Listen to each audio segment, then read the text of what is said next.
How are you, students? Hope you all are doing well. And this will be the second part of the chapter sound. And I hope you all have gone through the first part and all your doubts are being cleared regarding first part. So without making any late, let's start. This is a very important figure that is in page number 164. You can see which represents three figures. And third figure is like somewhat little bit like a graph. So let us understand it in little deep, right? So in first figure you can see this is our speaker is there, and before after the speaker there are air particles, right? And in second figure this is the speaker, and after the speaker there are some lines are represented.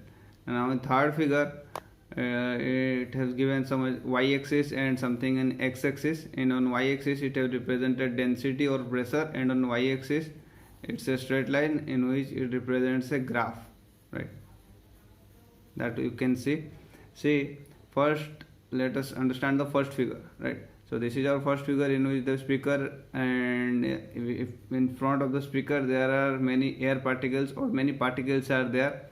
So in those particles we can see the regions of compression, regions of rarefaction, regions of compression, regions of rarefaction, means this pattern of compression, rarefaction is seen, right? So here you can see that it has given the density, right? So in the regions of compression we can see that there are many particles. So in this region the density will be more. So if we take a little amount of volume of this air and we measure its density, it will be more. So and if we take a little amount of air from the rarefaction region and we measure it, it will be less. And similarly if we take the second compression region, air from the second compression region, and we measure the density, it will be more. And similarly in rarefaction it will be less. So this is a pattern that can be seen here.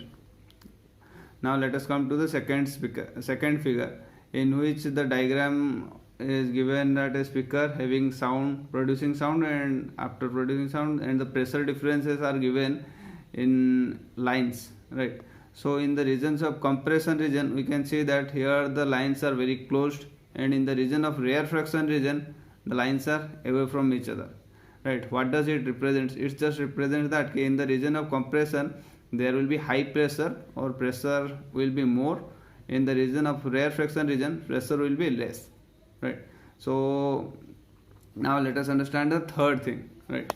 So to understand the third thing, we have already seen that in the region of compression density will be maximum, in the region of compression air pressure will be maximum, right? So if we plot a graph according to the density, change in density as this is the compression region, so in compression region density is maximum, right? So and this compression region is gradually decreasing and a rarefaction region is obtained. So by the time we get the maximum rarefaction region, the density is the minimum, right? So if density is minimum, it means that it will be having the lowest value here. So this is the lowest value, and gradually when we go further we can see that this rarefaction region is not there. Rarefaction region decreases and we get another one, compression region, and we know that in compression region density is maximum. So you can see that here the density is maximum. Likewise this pattern of rarefaction, compression, rarefaction, compression goes on, and similarly the graph will goes on from maximum to minimum, maximum to minimum, maximum to minimum, and then to maximum, minimum. So this pattern will be going on repeating. And one thing we should one or more little thing we should observe here is that, see, in last class you have read what is amplitude, what is wavelength. We know that amplitude of a wave is the maximum displacement of the particles of the medium from their original undisturbed position when a wave passes through the medium is called the amplitude of the wave. See, if we observe that amplitude in this case, it will be, if let's say this is the undisturbed position, and when the compression or the rarefaction happen, the particles goes on to and fro motion. So it may be going to this and then coming back. So this will be its amplitude, but it is not clear, means it's not clear to observe the amplitude in this case, but in this case we can observe the amplitude very easily. So here it is the mean position, right? This x-axis we can consider it as x-axis, and it will be, we can say that it will be the it is the mean position, and we can observe the change in graph, right? So graph comes from the higher end to the lower end, or maximum to minimum, and we can observe that this is the variation from its mean position, right? So this will be called its amplitude here, right? So this will be called its amplitude here. And regarding wavelength, it is the minimum distance in which the sound wave repeats itself. It's called its wavelength, right? So it can also be described as the distance between two consecutive crests. So this upper or maximum region are called as crest, and this lower or minimum region are called as trough. So it can be also described, wavelength can be described as the distance between two consecutive crest or two consecutive trough, right? And it is represented by the Greek symbol lambda. Now let us understand frequency from here. So frequency, we know that number of times the object has vibrated, right? Or here we can say the number of times that compression rarefaction pattern has been repeated in 1 second. So if this many number of times the vibration have repeated, right? So we can calculate how many times are there it has repeated. 1, 2, 3. So its frequency will be 3, right? If in 1 second the vibration has traveled this much distance, right, we can say that it have completed 3 complete vibration or 3 complete cycle. So we can say that here it will be 3. Now let us say if the vibration has happened 100 times in 1 second. So if it has happened 100 times, so it means that the vibration of this wave will be considered as 100. See, now a new term may come across, that is term is pitch. So in this term, pitch is nothing other than you can relate the term pitch to the frequency, right? Higher the pitch, higher the frequency, lower the pitch, lower the frequency, right? So we can distinguish the sound of a car, and a bike and other vehicle. We can distinguish the sound of a male voice and a female voice. This is all because we can distinguish their pitch, right? So we can know that the voice is higher pitch, so it must be the sound of this object, or if the voice is lower pitch, it must be sound of this object. So if we are hearing the voice of a male or a female, if we are hearing the sound of a female, we can say that her voice must be having high pitch. So if her voice have high pitch, it means that she is a female, means the voice comes from a female. And if the voice is having low pitch, it means that the voice must be of a male. So by hearing the sounds, the difference that we observe is that pitch, and from the pitch only we can distinguish that whether the sound comes from which object, right? So, and we know that the pitch, higher frequency, and we can relate pitch to the frequency of a sound. So in this two figure we can see this, right? So here you can see that the pitch is high pitch. High pitch means high or more frequency. More frequency means more number of cycles or more number of vibration. See, this is 1 vibration, 2nd vibration, 3rd vibration, 4th, 5th, 6th, 7th, 8th, right? So this vibration number is 8. Where by the time the wave reach here, the body have vibrated 8 times. So if we see the same thing in first figure, so in first figure it is represents a low pitch sound. Low pitch sound means less frequency sound. So here if we see the frequency, it will be here the one graph completes here 1 cycle and 2nd cycle here. So it is somewhat little more than 2. So here the frequency will be somewhat little more than 2, here it will be more. So it is clear that frequency in this case is more and frequency in this case is less, and frequency can be related to pitch. So this sound will be of high pitch and this sound will be of low pitch. So now we have understood pitch, and we understood that by difference of pitch, what we can observe in the difference of the sound that we hear.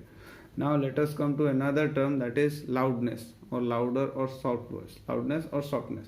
See, you must have came across some people who used to speak louder, and you must have come across people who used to speak less louder. You must have come across some other people who used to talk very slowly or very softly, right?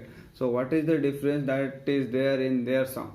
So it just means that the one who speak with much loud voice, it just means that his voice have higher amplitude, and the one who speak with less or less loudness or less loud or with soft voice, it just means that he speaks with less amplitude, means his sound have less amplitude. So now let us see it in the figure. So this will be the figure of the one who speaks louder, and we know that loud voice means, or loud sound means high amplitude. So here the amplitude is this one, right? It's the maximum displacement from its mean position. This is the mean position, this is the maximum displacement, so this will be amplitude here, right? And if someone speak very soft sound, so in this case, so here you can say that here the maximum displacement from the mean position will be this. So here obviously this is a soft sound, so this must be having less amplitude. So here the amplitude is this one, and it is clear that this here the amplitude is more and here the amplitude is less. Why here amplitude is more? Because here the one who speaks, he speaks in loud voice, and here one who speaks, he speaks in soft voice. Here this is a very important paragraph, and it has given a very important information that sometimes, it's not sometimes, many times we use loudness and intensity, and we used to consider that both are same, but both are not actually same. Intensity is the amount of sound energy passing each second through unit area, that is intensity. And what is loudness? Loudness is the amount of that our ear receives, amount of sound energy that our ear receives, right? So loudness is the measure of the response of our ear to the sound, right? So there may arise some cases in which two sound producing body will produce sound of equal intensity, but one will be same as it is louder and other will be less louder. Because the one which seems is more louder, it's because that our ear responds more to that sound than to the other sound.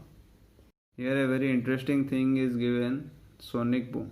So sonic boom are nothing other than the explosive noise caused by the shock waves from an aircraft or any other object which is traveling faster than the speed of sound, right? And this is because of the pressure variation, air pressure variation associated with the type of shock waves, right? So this is there when bullets are fired, because the speed of bullet is more than that of speed of sound in air. And also it is observed when case of supersonic jets, wherever supersonic jets or the jets which used to travel faster than that of the sound, in those cases also we can observe sonic boom. Speed of sound is not same in all media. Its speed depends on various factors, like the speed of sound depends upon the nature of the material through which it travels. It also depends upon the temperature. It also depends upon the presence of humidity. Now let us discuss how the nature of material affects it. So speed of sound is maximum in solid, little less in liquid, and then very less in gas media. And let us see how temperature affects the speed of sound. More the temperature, the speed of the sound will be more, and less, speed of the sound will be less. Similarly, humidity also affects in same way. If humidity is more in atmosphere, the speed of the sound will be little more than that of the speed of the sound in dry atmosphere.